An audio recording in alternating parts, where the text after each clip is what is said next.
So let's begin a review of the macronutrients by examining the carbohydrates.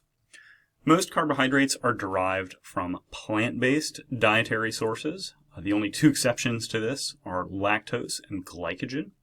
Lactose is milk sugar that is obtained from milk products. Meanwhile, glycogen is a type of starch that is created by animal muscle cells as well as animal livers. So therefore, when we consume meats, we're also consuming very tiny quantities of glycogen as well.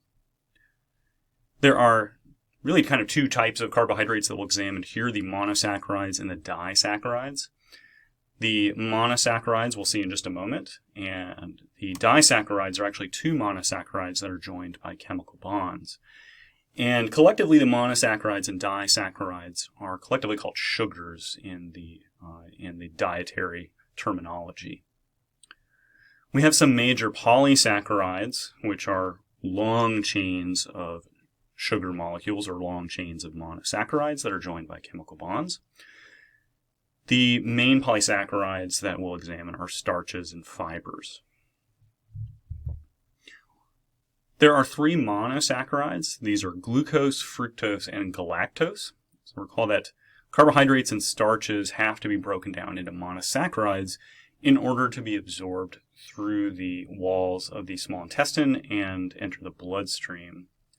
The liver acts to convert fructose and galactose to glucose before they enter systemic circulation. So we see that the two of the major monosaccharides are actually converted into glucose by the liver before they are sent to the rest of the body, because we're going to see that the body is primarily using glucose as its fuel. Now, how does the body use carbohydrates? As mentioned previously, glucose is the ultimate carbohydrate fuel of the body. And glucose also happens to be the only fuel that is used by neurons as well as red blood cells. So if blood glucose is higher than what is needed by the body, the extra glucose can be stored.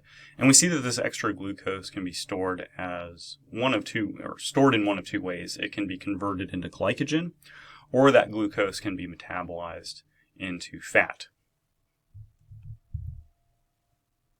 Carbohydrate intake should be approximately 45 to 65% of daily caloric intake. So this requirement depends on either personal or professional recommendations, such as from a doctor or dietitian. Regardless, carbohydrates should typically compose the major macronutrient that we consume on a daily basis.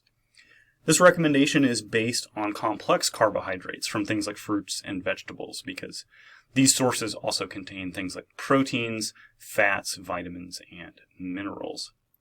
So you could consume a very sugary beverage, such as a soft drink, which would, of course, fulfill your daily recommended carbohydrate intake. But those are considered empty calories because, other than carbohydrates, they really contain no other nutrients. We see that when blood glucose rises, this stimulates the pancreas to secrete a hormone called insulin, and insulin is going to assist in the uptake of glucose by the body's cells and tissues. So it's going to help get glucose from the bloodstream into the cells and into the tissues where it's going to be metabolized. Insulin also stimulates the liver to produce glycogen from that glucose. So essentially what the liver is going to do is it's going to take that glucose, chemically bond glucose together into long chains, and that's what becomes glycogen. So both the uptake of glucose by body tissues as well as the production of glycogen by the liver are going to function to decrease blood glucose down to its normal, typical resting levels of about 90 milligrams of glucose per 100 milliliters of blood. When blood glucose levels fall below that typical 90 milligrams per 100 milliliters of blood, this will stimulate the pancreas to secrete a different hormone, which is called glucagon. Glucagon, secreted by the pancreas, will stimulate the breakdown of glycogen in the liver. When glycogen is broken down, glucose is going to be produced, and that glucose will be released into the bloodstream in order to raise and achieve normal blood glucose levels. Glucose can be stored more easily than ATP can. So ultimately, glucose in the body is used by the mitochondria in order to create ATP. Our bodies, unfortunately, can't just make a bunch of ATP and then store it, because ATP really has to be made when it's needed. And this is because the fact that ATP tends to be very chemically unstable and break down very quickly after it's made, so therefore it needs to be made and then used by the body, otherwise it will break down. So when more glucose is available that can be used, we can store that glucose. And we usually refer to the use of glucose as oxidation because, as mentioned previously, the mitochondria are using oxygen as well as glucose in order to metabolize those two things to create ATP, and so that process is an oxidation process. And ultimately what that means is that glucose is broken down and chemical energy is released from it in order to create that ATP energy. So excess glucose is typically stored as glycogen or fat rather than being used to create large amounts of ATP, because both glycogen and fat are much more stable than ATP are and are much better suited as storage molecules. Glycogenesis is a term that describes the formation of glycogen because the suffix genesis ultimately means formation. Glycogenesis occurs when blood glucose levels are high, and glycogen can be stored in primarily two locations. It can be stored in the liver as well as in the skeletal muscle cells. For glycogenesis, which is shown on the left side of this diagram, glucose that is in the blood is transported into the cells, in particular into the liver cells. Several enzymes that are within the cell are involved in the formation of glycogen. Primarily, we see an enzyme that is called hexokinase, and hexokinase is the enzyme that converts glucose into a substance called glucose 6-phosphate, which is the first step in both glycolysis as well as glycogen formation. So from there, even more specific enzymes for glycogen formation are used, and glycogen is then constructed or built.